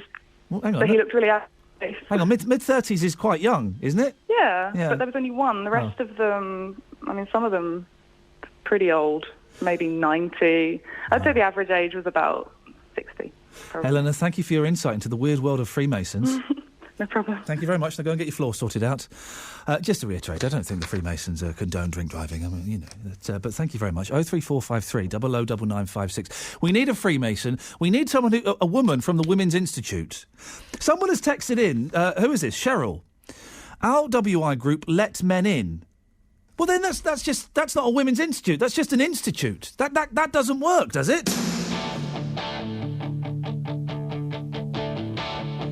I got my first real six string, bought it at the 5 and dime, played it till my fingers bled. Was the summer of '69. Me and some guys from school had a band and we tried real hard. Jimmy quit, Jody got married. Should've known we never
Afternoon. Iain Lee, BBC WM 95.6. Here every Friday between 2 and 4 and every Saturday between 9 and 12. Me and producer Joe. Paul Franks will be on at 4 o'clock. If you want to give us a call, though, between now and then, 03453 009956. Worst job you've ever had. Treating yourself medically. And we need someone from the Women's Institute. Meanwhile, Dale's in Harborne. Afternoon, Dale. Good afternoon, Ian. What have you got for us, sir? Yeah, I'm a member of a club called Probus, Probus. It stands for Professional Business, and we're exclusively male. And what do you do? Because a club called Probus sounds, it sounds quite unpleasant, but this is a business kind of thing. What do you do? Yeah, What's the point? For professional business. What we do, it's basically a fellowship. We meet once a month up in Sutton Park, in Sutton Coldfield, and we have 2 walks a month, short and long walks. Oh. We do theatre visits. We do dining out. We have foreign holidays together. We have game evenings, bowls and stuff like that. What's the pleasure in meeting without women? It's exclusively men. Why does that work? Well, you probably know that introducing women into any organisation, and I used to be a member of Rotary Club, it completely changes the dynamics. You can say things in a men-only club and have speakers in a men-only club that you would be reluctant to have in a mixed club. Plus, men have got different entertainment priorities to women. Oh, hang on. Are you saying you have strippers? Sorry? Are you saying you have strippers? Have what? Strippers. Strippers. No, we don't go into anything tawdry or unseemly, anything like that. No. But male things are varied and they're different from women's Give me an example, Dale, of a male entertainment that a woman wouldn't like. If it's not strippers and it's not Xbox, what is it? Well, I suppose you could have any meeting that could include women, but we've had a number of speakers. We've had the local vicars. We've had people who've talked about sweet shops. We've had somebody from the National Registry Office. We've had politicians. We've had all sorts of different people. What did the speaker about sweet shops talk about? Obviously sweets, but what were they saying? It was brilliant. I bet it was, actually. Did you realise that there are amazing regional differences in sweets? And so this woman talked about... a woman? A woman, Oh, so you let a woman in to talk? We have women speakers. They can come and work for you, but they can't be equal with you. They're equal, but they're not... we do consider that the entertainment we have should include women. We think that men should have They're their great own... to look at, aren't they? Our own meetings, and that's how it works out. But there's nothing wrong with that. No. I think that... I think that... Listen, I agree with you. I don't think there's anything wrong. Sometimes men want to be with men, and you're right, they speak differently. They speak... they can be freer, and women want to be with women, and they'll talk about different things. Yeah. And it does worry me that a lot of these institutions are being forced to kind of, take on members of the opposite sex. Well, I feel that the Rotary movement went step backwards when they... this is initiated by Americans, believe it or not, to insist that women should be allowed to enter Rotary Club. Crazy. And I've been a member of 2 Rotary Clubs, one of which includes women, and I'm afraid that the whole dynamic changed, and it wasn't fun anymore. What did you leave once women joined? No, I didn't leave when women joined, but when I joined the Rotary Club, there was a number of women in it, and for whatever reason, and I'm not sure what the reason was, maybe it's because women's humour and men's humour is completely different. Yep. We don't laugh at the same things, and it may not be because of women there, but it certainly wasn't. It wasn't the enjoyable Rotary Club that I previously joined up in Rugby itself. Dale, I really appreciate your thoughts on that this morning. This afternoon, 03453 009956. Sometimes, this isn't sexist to say that, sometimes if you're a bloke, you want to hang out with just blokes, and if you're a woman, you want to hang out with just women. What's your beef? Right, let's get the travel news now. Here's Adam Crowther. The M40 northbound has lane 1 of the 3 closed due to a broken down vehicle. That's awaiting recovery between junction 15 at the Warwick turn and 16 at Henley. Now, there was an accident through that stretch on the northbound side earlier on. All lanes had been reopened for a very brief time, around 20 minutes, and then there's just been this broken down vehicle that's stuck in the queues there now as well. So lane 1 of 3 has been closed again. It's going to take you the best part of an hour still to get through all that queuing traffic. Queues back to junction 13 at Bishop's Tatchbrook.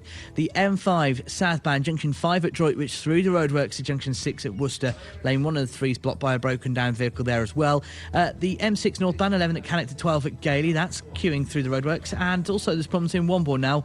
Wodehouse Lane, the A463, that's been closed off due to an accident between the Stourbridge Road and High Street. Looking as though police are on the scene directing traffic through to Sedgley along alternative routes. No problems around Birmingham City Centre, although it's a little busy around the Five Ways Island onto Broad Street and also onto the Hagley Road on the A456 through towards Edgbaston. And if you see a problem or you can update us, call BBC WM 95.6 Travel on 08453 002288. Thank you, Adam. The voice of Birmingham and the Black Country. BBC WM 95.6. It's 3:30. Let's get the news now. Here's Charlotte Harriman. Political leaders in the 4 nations of the United Kingdom have promised a new constitutional settlement in response to Scotland's decision to stay in the Union. David Cameron said the Scottish Parliament will be given new powers over tax, spending and welfare. People in England, Northern Ireland and Wales would also be given a greater say over their national affairs. The SNP leader Alex Salmond said he accepted the result but insisted that the 1.6 million yes votes were what he called a substantial vote for Scottish independence in the future. Meanwhile, the Queen is expected to make a short written statement on the referendum result later this afternoon. A meeting's being held tonight to discuss people's concerns over the potential closure of 9 police stations in Walsall.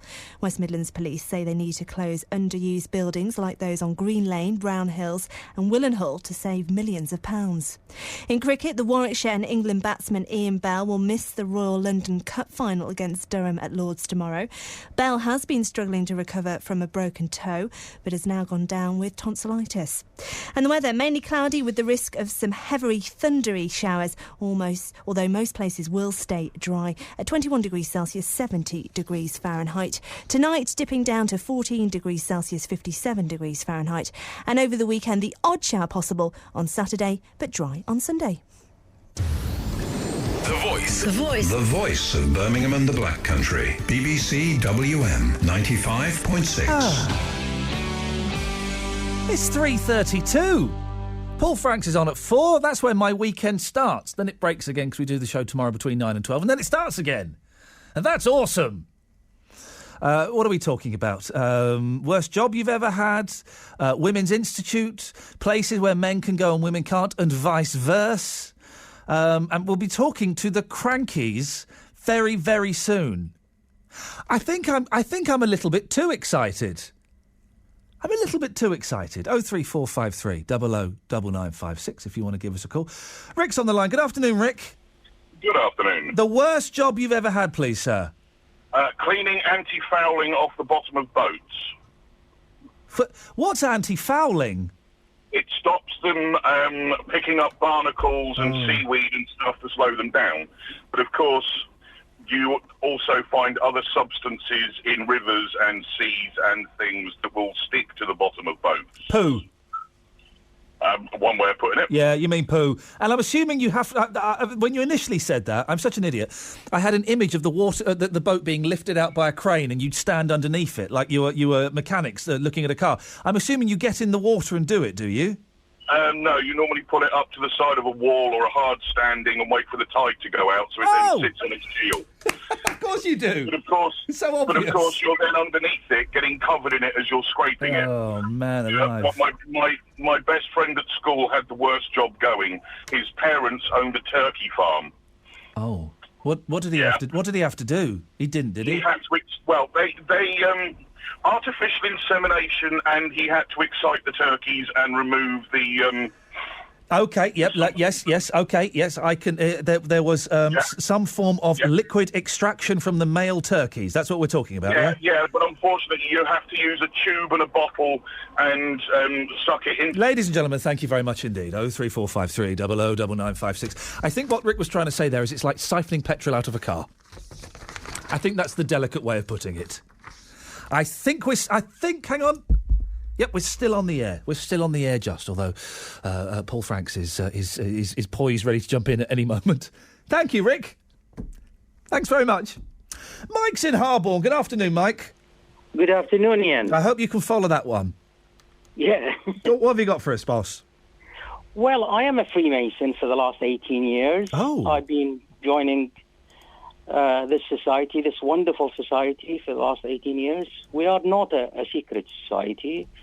We are a society with a secret. Oh, and what are the secrets? Well, they are secrets. That's what they call them. We are known. We are not unknown people, but we are a society with a secrets. And what are those secrets? Well, if you want to join us and find out, why not? I'd love to. What do I have to do to join? I'm in. Well, you could talk to me and I make you join. Okay, I'm talking. As long as you don't have a criminal record, that's one of that's the first thing we need to ask. Well, yeah, if I did have a criminal record, couldn't some of you guys sort that out for me? No way. Oh, I thought that's what you have to be upright man, yes, and you have to be a free man. Well, you have to believe in a God. Okay, gosh, it's so good. You can't be somebody who don't believe in anything, in any kind of moral. So I have to be an uprising man, I have to be a free man, and I have to believe in a God. This is not looking great for me at the moment, Mike. Well, what do you get out of it? You don't have a criminal record. Well, I mean, it's that'll be decided in a few weeks. What do you get out of it, Mike? Well, there is a lot to get out of it. First of all, we are a charity society. Yeah. The charity is a very important. So to learn about charity and to be a part of a charity and to help, that's a very good. You know, that's the main reason the Freemason it's established. It's a charity society to help from the unknown. Mike. So we are the unknown people to help a lot of people. That's not the reason it was established. It was established so you can go and have a booze up in your tabards without any women there, and you could get let off speeding fines. That's what it's for. We have a lot of things that people, they talk about it. Yeah. About Freemasons, because it's a closed society. They told us we are secrets. Some people accuse us we are the devil worshipper, or some people they accuse us about a lot of things. But the reality, we are a charity society.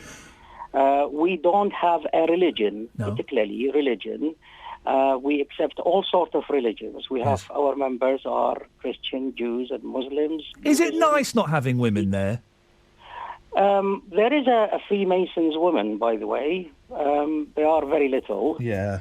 But they're not as good, are they? Meeting, as a men meeting, yes. It is nice, yes. Mike, why not? Why not? Mike, you mentioned secrets, the secrets of Freemasons. What are those secrets? Well, it's something to do with the rituals itself. Oh. It's a secret, and we have to swear on the Bible to don't talk about it. And so what are those secrets? Well, you're trying to slip my... Trying to slip something, yes. You're going to slip one out? You need to join in and to know these secrets. Mike, thank you very much indeed. Oh, he's teased me. Mike has teased me. I would tell everyone. Producer Joe's just laughing, saying, you'd be useless in there. You'd tell everyone. I probably would. Oh, I just did my first Freemason. You'll never believe what the secrets are. Well, we're talking about the places for men to go and places for women to go, and I don't see any problem with kind of segregation in that way. We've been talking about the Women's Institute. We can now speak to Charlotte Fiander, who works for the WI. Good afternoon, Charlotte. Hello. Is the WI still exclusively women? It is, yeah. Because we had. I'm glad you've said that, because we had a text from Cheryl who says our WI group let men in. They're very good knitters, and that's just an institute, then, isn't it? If men are going, I mean, they can go along to if they have a separate craft club, or if they might have visitors. Men are allowed to come along as visitors or as speakers, or if they have, as I say, sort of separate clubs with members taking part in different activities or events. Then they're very welcome, but it's the membership that's only open to women. Do you have... You may have just heard our last caller there, who is a Freemason, and very, very secret. They've got secrets, and he will not... Are there secrets about the WI?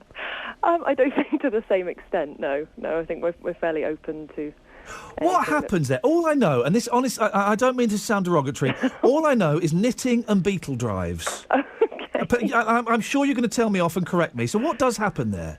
Well, essentially, the meetings are up to the members themselves. So each WI is a separate charity, so they set their own programme.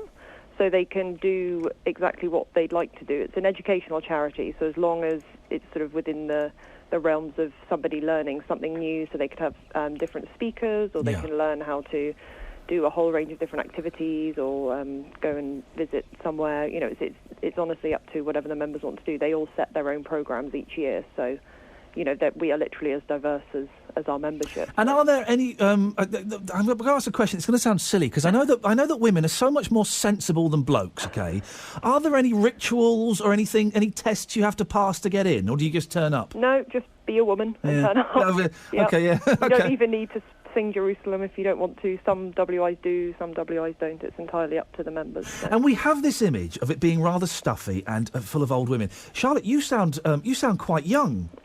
Quite young. Well, yeah, I've not quite got the age in my head. No, but you, okay, Charlotte, you sound ridiculously young. Excellent. What are you doing with the WI? Well, obviously, as sort of mentioned, I work for the WI, but I was actually a member of the WI before I started working here. I helped set up Wandsworth WI in London. There's just over 50 WIs within the M25, sort of opening new WIs all over the country in sort of city centres where there haven't traditionally been WIs. So there's still, our numbers sort of growing. It's a good. Oh, because I kind of naturally assumed that with lots of these the groups that it would be the opposite, that people would be leaving. But you're saying they're actually thriving. Yeah. No, we're 100 years old next year, and we seem to be still going strong, which is great. New groups sort of opening every week. We've had there was nearly 130 new WIs open last year. And what do the other women get? Because I think that segregated groups, I genuinely think that they are a great idea and that there is a need for them. What do you and the other women get out of it just being women? Why is that so important? I think it's obviously, I'm sure every different member gets something different out of it, but it's sort of having the space to be able to learn something new, to meet people in your local area. You know, we've heard quite often of people who've lived within a certain area for maybe 20 years and they didn't know their neighbours. They sort of met somebody who lived 2 roads down from them through the WI, who they wouldn't have otherwise met. Just sort of building communities. I think especially with a lot of contact going online now, the WI still provides a space for people to actually meet each other and sort of have that social contact with each other, as well as sort of learning something new or finding something new, you know, just sort of learning together. Charlotte, it sounds like an excellent organisation. I'm really glad it's thriving. I'm glad it's doing well, and I'm glad they don't let blokes in. Charlotte Fiander from the WI.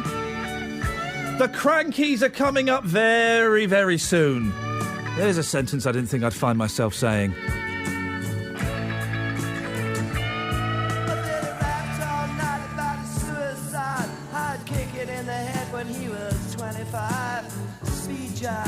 Don't want to stay alive when you're 25. And when you're stealing clothes from Marks and Sparks, and Freddy's got spots from ripping up the stars from his face, funky little boat race. The television man is crazy, Sam with juvenile delinquent Rex. Oh man, I need TV when I got T-Rex. Oh brother, you get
come on.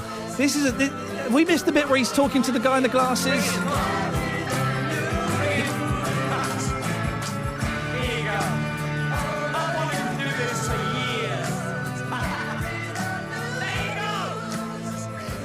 Yes, we have. Afternoon, this is Iain Lee, BBC WM 95.6 03453 009956. Many, many years ago, I was in the audience of Crackerjack. I got to sit one seat away from Keith Harrison Orville. It was not the pleasurable experience I was hoping it would be, as the older boy behind me kept punching me in the ear. I know, it was upsetting. But one of the great things about sitting in the audience of that show at the age of 7 years old was I got to see the flipping Crankies. I got to see the Crankies. Now, 34 years later, I get to say, ladies and gentlemen, it's the Crankies. Good afternoon. Hello, Iain, and Fandabby Dozy to you. Yeah, Fandabby Dozy! It's so cool to... Now, listen, I'm speaking to Iain. Have I got Jimmy Cranky there as well, or Jeanette Cranky? Yes, you have. You've got Jeanette at the moment. Jimmy's in the boot, getting ready for a show tonight. I don't think you're supposed to keep kids in the boot of the car. Well... No, his clothes are in the boot. Now, listen, it's so nice to have you on. We did a little survey last week in the run-up to the Scottish referendum. The good things about Scotland, the bad things about Scotland.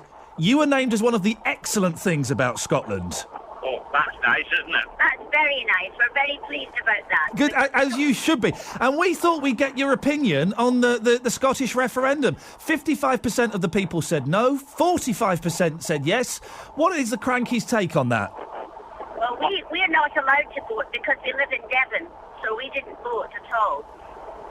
How has it gone the way that you wanted it to go? It has gone the way we wanted it to most go. Definitely. Because we're on our way up to tonight to work tomorrow in Bradford, and it would have been quite awkward, I think, if Scotland had won the referendum and I walk out on stage in a kilt. Oh, blimey. I don't think that would have went well, would it? Iain, I'm hoping you're wearing the kilt in the traditional fashion. Yes, but I'm not driving the car in it. It's too drafty. I've worn a kilt. It's a strange experience for those who aren't used to it. But Iain, why is it so important, do you think, that Scotland and England and the whole United Kingdom stays together? Because it's 300 years we've been together, and look at the successes we've had. Look at the inventions we've come up with together. The wars we've fought. It would have been madness to split. Hey, listen, when did you two start... I'll put this to you, Jeanette. When did you two start doing the Crankies act? We started actually in the late 60s. And one of our first jobs was we went to Germany to work to the American forces before they went to Vietnam. So I'm laughing because that must... I mean, the Vietnam War, as we all know, was particularly crazy anyway. That must have blown what was left of their minds, seeing you guys before they get shipped out. Well, we also entertained them on their way back. That was worse. And Iain, did you could never have imagined that 45 years later you'd still be able to turn a few quid doing this act, did you? No. Well, I don't think you just don't realise the 45 years have passed. And we still went up in Glasgow again with John Barrowman for pantomime, and that'll be our 34th consecutive year of headlining in pantomime. Who would have believed that? It is incredible, and it is what's so beautiful about this act, right? And it's kind of quite old-fashioned, traditional British music hall entertainment. It's a really weird idea. And it's really, really simple, and it's really funny. Well, it's passed down the generations, you know. We've been an act that the grannies have seen us, the mums have seen us, the children have seen us, so, and it's passed the generations, and that's why we've got the length of time we've been going, why it's lasted that long, you know? Listen, we're losing the line ever so slightly. It's so nice to talk to you. Honestly, you were heroes of mine when I was growing up, and as an old man now, it's so lovely to talk to you. Safe travels, and maybe we'll get you into the studio if you're ever in Birmingham. Oh, yes, we probably will be. If I can ever get off the M5. Yeah, good luck with that, mate. You're going to be there forever. Ladies and gentlemen, that was the Crankies. Huh? Reg, follow that. Hello. Follow that, Reg, the Crankies. This is Reg Barnes here. Hello, Reg. Yeah. Are you a fan of the Crankies, Reg? About 30 years ago. Hello. I work down the sewer. It sounds like you're in a sewer now, Reg. Yeah, I'm just eating the chips in Tesco's. You're getting your chips in Tesco's, are you? Yeah. Okay. Well, Tesco's here at Jockey Road, Sutton Coldfield. They're absolutely brilliant. Sorry, Reg, are you buying your chips or are you eating your chips? I'm eating them. So you've bought a bag of chips? Yeah. From the chippy? And I'm going to talk to you about the sewer I work down. And you've gone into Tesco's to eat them? Yeah. Great. Are you allowed to do that? Yeah. All right, fair play. I bought them from here. Yeah. Tesco's is a great place here. Oh, it really is, isn't it wonderful? It's a shame they're falling on such hard times. Your worst job ever was you worked down a sewer, did you? Yeah, and it was about 12 foot down underground, and it was a pumping station. Oh, hello. And it was pumping it along, while I was working. I was plastering the walls down there. I was down there for 10 days, and I stunk to high heaven. I bet you did. And did you... I'm assuming... Gosh, how can I put this? I can't. I'm assuming you saw, things everything. Floating past. Yes, everything. Reg. Yeah. Well, I bet it was... Yeah. Listen, Reg, it's not the greatest line. Enjoy your chips. Yeah, talk it. Ta-ta. Ta-ta. You can't take chips into Tesco's and just eat them, can you? You can do magic.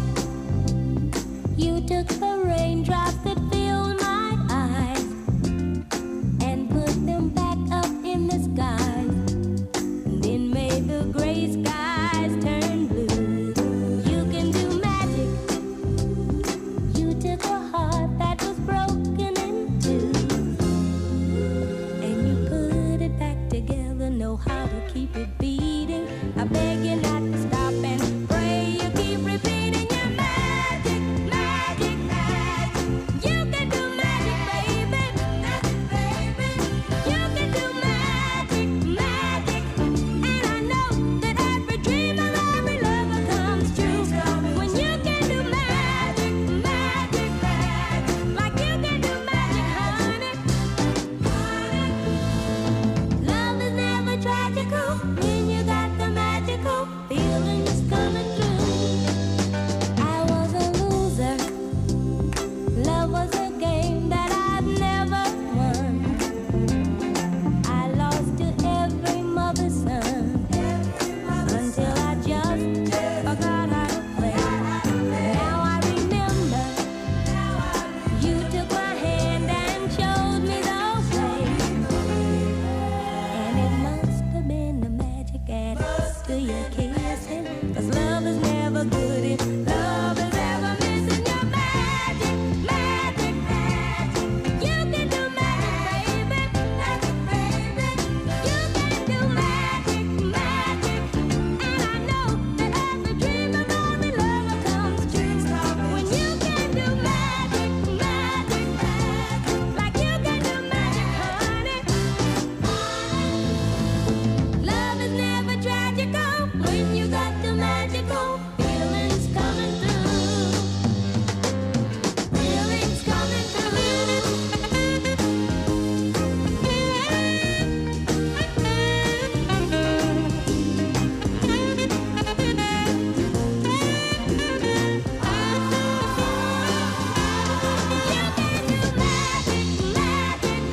Afternoon. Iain Lee, BBC WM 95.6. Here Fridays. Look at him dashing in. Come and sit down and join us on the green microphone. I think I know how that one works. You're right, Paul. Iain, how are you? Yeah, I'm good, thank you very much. Get your breath. I saw you dashing in like a lunatic. That's all right, just jogging in. It's not easy for us as we get the a only little exercise I get. It's dashing from studio to studio.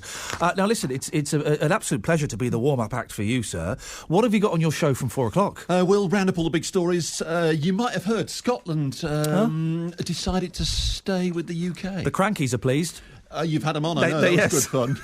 They were pleased. Were they voting yes or not? They weren't allowed to vote because they live in Devon, but right, okay. it's gone the way they wanted, so that's a relief. Honest, I don't know who was allowed to vote and who wasn't, because Apparently, if you're in Scotland but you're not Scottish, you're allowed to vote. Yeah, there's a big thing about Polish people voting. It was very confusing. Crazy. Anyway, so it's a nation divided. 55% said you were going to stay with the UK, and 45% said no, we want independence. So how they deal with that, I don't know. Andy Murray getting dogs abuse on Twitter because right at the last hour he says yes, I'd vote yes. Obviously he lives in Surrey, in a big mansion. Yeah, so big millionaire who's moved out of Scotland. Yeah, exactly. Well, it's a little bit smaller than mine, but he is a neighbour. But yeah, he got a load of flack on Twitter for that, didn't he? So was he right to give his opinion, or should he just have kept stum? Because I just wonder how that's going to affect him. Because we still support him. Because we didn't. Because he came out a few years ago, didn't he, and slagged off the England football team. He said I wouldn't watch them, and people kind of went off him. Then he won Wimbledon, and then we loved him. We loved him, and now he's been silly again. If he wants to get in our good books, he's going to have to win Wimbledon again. So we've got all that. I'm talking to Ruthie Henschel on the show because Billy Elliot the musical, which is in London, is coming to movie theatres right around the West Midlands a week on Sunday. So for the price of a cinema ticket, you can see Billy Elliot live on stage. I like it when they do that, when they beam plays and musicals all around the country. I think that's a cracking idea. And also, should murderers from foreign countries be allowed into this country? Because there is a man out there, Arnis Zakis, who's the chief suspect in the disappearance of Alice Gross, and he was jailed in his own country for the murder of his wife for 7 years. Yep. Served his time and then moved freely across Europe. Should that be allowed to happen? It's one of the questions we'll be asking tonight. All that, travel every 15 minutes, the 60-minute challenge. We've got the football phone in between 6 and 7, of course. Tickets for the Blues game, which is next week at home to Fulham, and Richard Snakers will be with me. Excellent stuff, Paul. Nice to finally do a proper radio handover with you. I love your work. God bless you, sir. Always listen. Saturday mornings, you've got to be there at 9 o'clock. Thank you very much. You're very kind. Have a nice show. See you later on. Ta-ta. That's Paul. Paul will be on in... Oh, blimey, look at the time. We've only got 2 minutes. Let's squeeze Philip in. Good afternoon, Philip. Good afternoon to you. Good afternoon, Philip. What would you like to say? Well, talking about you mentioning all-male clubs, yes, where women are excluded from. Yes, wonderful, isn't it? Well, I don't know about that. Oh. But I would like to say that there are all-women clubs where men are excluded from. Certainly where I live around. I went to the swimming baths the other week ago. Yes. And they said to me, no, it's only women this morning. Great, isn't it? Isn't that wonderful? Oh. Absolutely dreadful. Oh, why is it dreadful, Philip? Well, it's dreadful because it's discriminatory. Yeah, but do you know what? I think sometimes there's nothing wrong with a little bit of discrimination. If it's just a women's only thing... I haven't finished what I was going to say to you. Oh, Philip, carry on. I was walking through Aston Park as well a couple of years ago. Oh, yeah. And there was some, festival going on. I thought, that would be nice. Beautiful. Yeah, I thought that. Yeah, beautiful. Going a bit of a fest up, yeah. Yeah, I was walking through and they said, no, it's women only through here, mate. Oh, no, Philip. I said, well... You seem to be turning up at the wrong places all the time. Maybe if you dragged up a bit, you might get in. Well, I think that's very flippant of you to say that. Well, what would you like me to say, Philip, with 30 seconds left of the show? Well, it is. I mean, I pay my council tax to live in Aston. Does it matter if you couldn't get into a club one morning or you couldn't go to a festival one afternoon? Does it really matter? I don't go to clubs. I was walking through my local park. Well, you just mentioned a club that you couldn't get into. No, I didn't. Well, what was the first story you told then? A swimming pool. So, ladies and gentlemen, Philip was denied access to a swimming pool. It was women only. Great! Sometimes women want to swim on their own. I've not got a problem with that. Let's get the travel news now. Here's Adam. The M40 northbound still has lane 1 of the 3 closed, junction 15 at Warwick to 16 at Henley and Arden. That's owing to a broken down vehicle. It's going to take you quite a while to get through all that queuing traffic as well, following an accident earlier on. Still busy on the M5 south from 5 at Droitwich to 6 at Worcester. There's lane blocked there due to a broken down lorry through the roadworks as well, adding to delay. Woodhouse Lane in Wombourne to Sedgley closed both ways as a result of an accident between the Stanbridge Road and High Street, and Aston Bridge still closed from Dartmouth Circus. To date me 08453 002288.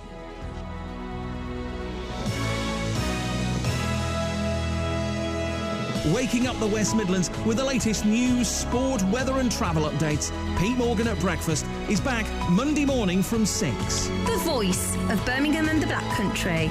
BBC WM 95.6. A very good afternoon. Friday afternoon, 4 o'clock. The football phone-in on the way after 6. Richard Snakers will be joining me. Let's get the main news before we do anything else at 4 with Charlotte Harriman.